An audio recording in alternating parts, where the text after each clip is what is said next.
Now I grew up down an old dirt road in a town you wouldn't know. My pops picked the place up for $1,500 back in 1964. My grandfather was a drinker back in the day, he put him down. But a war is known to change a man, and the whiskey's known. Hey y'all, Big Bub here from Big Bub Outdoors. Help my buddy Jones today track a deer. He's got some videos that's going to show right after I'm done with this little intro. Stay tuned. There's a really nice, cool, awesome story behind this deer, and I'll show y'all here in a little bit. Let's get to the video.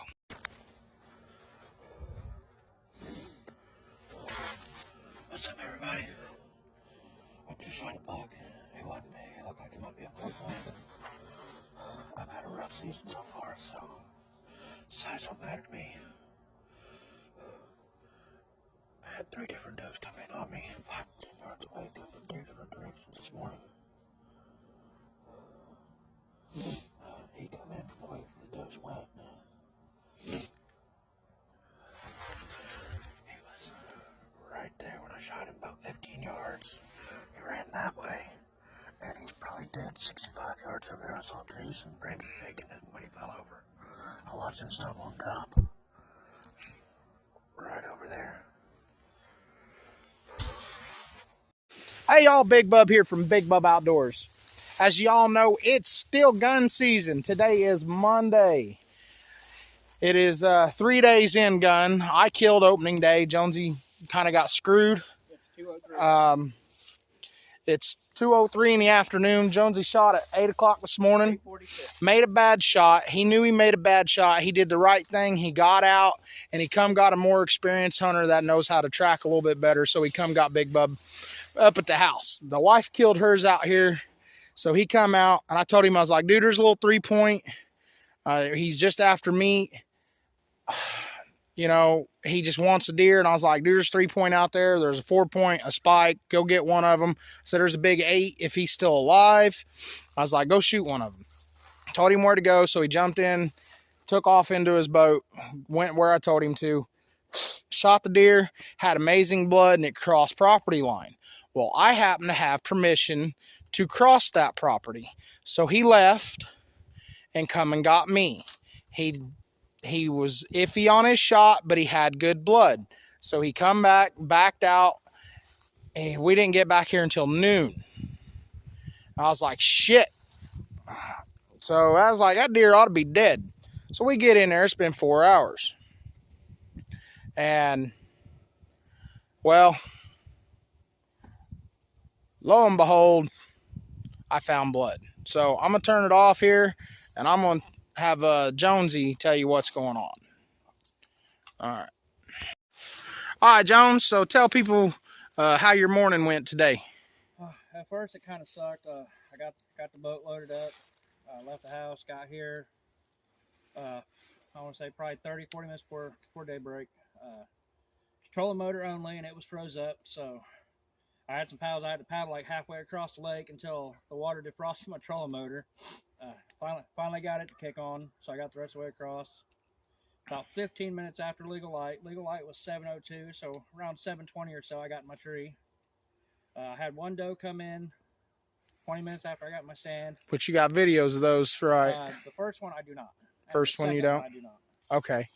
Actually, the third one I don't either. It was the 4th and 5th one that I do. You've seen a lot of does today, that's for sure. Too bad we're on public land and can't shoot them. It hung around for about 20 minutes. Didn't even know I was there.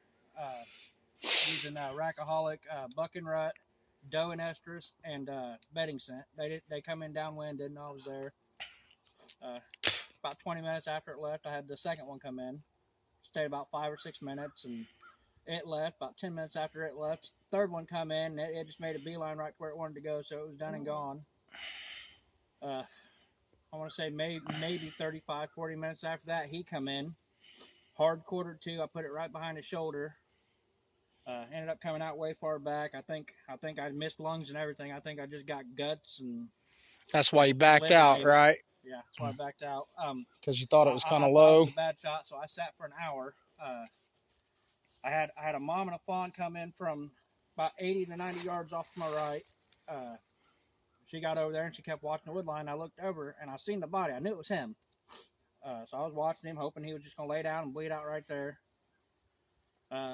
He must have jumped up or something after he heard them and seen them, because they looked over at him and blew real hard, ran about 10 yards, stopped. I actually have a video of them. They're like right up underneath my stand and everything. It's pretty cool. And the wind was actually blowing right at them. So they didn't know I was there. They ran like 10 yards after they blew.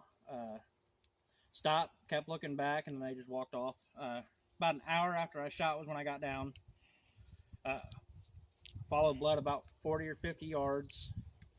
And then it looked like he doubled around a tree, so I followed it back, and I found a new spot where he hopped a log. I followed that around, and it kind of hooked hard to the right and went back to the cornfield where Big Bub has permission to cross, but nobody else does. So I was like, well, bad shot, and he has permission to cross, so I'm going to take the boat across, load it up, and go get him.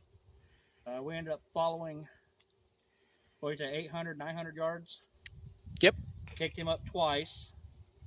First time I didn't have the rifle, so I had to take the boat back across the lake to the truck, unlock the truck, get the rifle, come all the way back across. We followed, another 200-300 yards? Mm-hmm. Seen him over here, fired a shot, and hit him in his back and his spine, so it kind of paralyzed him. Man, you leave out the flavor. Let me tell the people some flavor here. Been a crazy day. All right, so what he's leaving out here is, so I make him walk tandem with me because we done kicked this deer up. And I was like, look, I doubt we're going to stay on a lot of blood because this deer's went a long way. I was like, our best chance is to kick him back up and you to shoot this damn thing. I said, you get him shot and we'll be all right. So it had been like 20, 25 minutes since we kicked him up. And I walked over towards the blood while he's getting the boat. And I could see the deer on the top ridge. And I was like, okay, he's over there. I'm going to back out. I'm downwind. He's never going to know I'm here. So I waited for Jones with the rifle. We get in. We start following blood tandem to tandem. Well, of course, it drops off. I look up. Guess what? There's my fucking tree stand. It's like, sweet, Jones, I'm going up here. So I run up there, and I'm sitting there, and I'm just glassing, looking for this thing. And I was like, if he follows routine of what the deer do out here, he should be heading towards the lake. So I looked towards the lake. Sure enough, I seen that deer limping 52 yards from me. I said, Jones, take off to the bottom of the lake to the gob grass. He'll be right there. Get him, get him, get him. So he takes off running, and he's running through the grass, and he gets over there, and that deer jumped up. He tried to bed back down in that high grass. He jumped up, and as he jumped up, Jonesy shot, boom, hit him right in the spine, laid him over. We come up, got 6 feet from him, put a kill shot on him, finished him off, and we got him. Now, it's a nice bodied 3-point buck. Little bitty on one side, and then he's got a long spike that splits at the top. We did find this deer, 800 yards. The 350 Legend, we followed blood all the way to my tree stand, which from the shot to my tree stand is 600 yards. We're another 200 yards away from my tree stand now. I didn't see no more blood, but I seen my tree stand there, and I thought, well, that'd give me an aerial, and I'll see if he's bedded. If he's bedded, we'll know where he's at, and we can just sit down and let him expire. This deer would have died. I've looked at the entrance. It is very low. It is behind the shoulder, like Jones said, but it was. First deer that was hard-quartered, it's so probably learning lesson. It's probably 4 inches lower than it should be. And so what he did is it quartered in real hard, and he went through the guts, and he went through the liver, and came out the back by the back leg. And that deer, and he messed that deer up. Like that deer, when he was walking, he was hunched over and was only on 3 legs. I seen the deer trying to run. He couldn't run very fast. And like I said, he was 55 yards, and Jonesy had to close the gap. That deer was still walking when Jones took off running. And it only took 5 minutes for him to get from my stand to where he shot at. And that deer was only about 20 yards shot. I watched the whole thing go down. I should have videoed it, but I didn't. It was, like I said, these are memories. Like I said, folks, you need to get out and do this stuff. This is memories, and we did everything we can. Like, if you wound an animal, you do everything you can. If we wouldn't have found no more blood, I'd have went and got my dog, because I've been training Buddy, and he's been doing really well, and he's recovered a few deer for us. So I would have went and got him. But so far, we're still following blood about every, we'd lose it for about 10, 15 yards and then pick it right back up. And that's how it's been the whole time. But it's always been real good blood. It was bright red. It had bubbles in it. And I'm like, I don't know, man. And without gutting it to know 100, but I'll turn this around and show you. But without getting it to know 100, I don't think he hit a lung. I think he went in real steep, and it just, if he did clip a lung, he barely clipped it. But no matter what, the end result is we did get this deer. We gave it our exhausting everythingness to get this deer. So, and the funniest thing of them all is I'm going to turn this, you see that tree right there? That big tree right there is where Jonesy shot his first deer at Green Valley out of. Isn't that funny? And his new tree spot is... Yeah, we was also right here in the ground blind when Bub shot that 5-pointer he got. Yeah, that's true. Bub got his 5-point. Right over there. Right, like right there. Bubba shot his 5-point with the bow right over there. And they were sitting right here in the ground blind because Jonesy's tree stands up over there. So... I mean, this has been a good little spot for us. I mean, it's just kind of a I know it's public land, but it's kind of a family spot. We've been hunting it for years.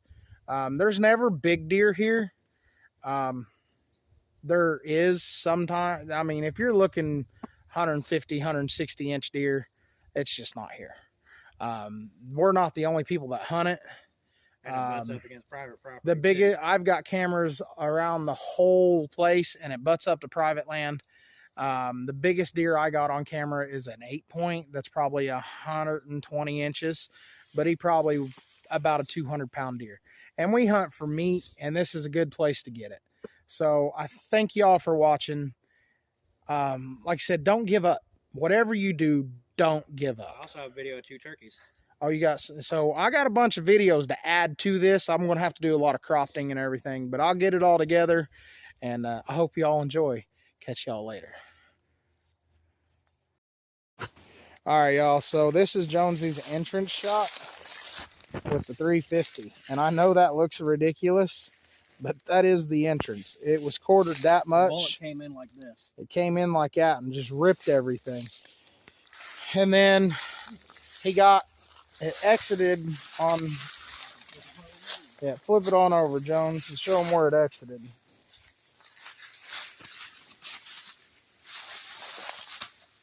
So it exited way down here in the belly. Right there. And then his second shot, as it was running, he hit it in the spine right there. So he ended this deer. It is quick. We put it down. And then once it was laid over, he come up here, cut its throat with a knife, and just put it down. So, all in all, show him your antlers, Jones. In Indiana, you got to have at least one horn that's 3 inches or longer, and he's got a nice little 3-point. That one there's been busted off. Little stub there, and then he's got one that splits on the other side. That's going to be a cool one to have skull plate and put on the wall. Meat in the freezer. It's meat in the freezer. So catch y'all later.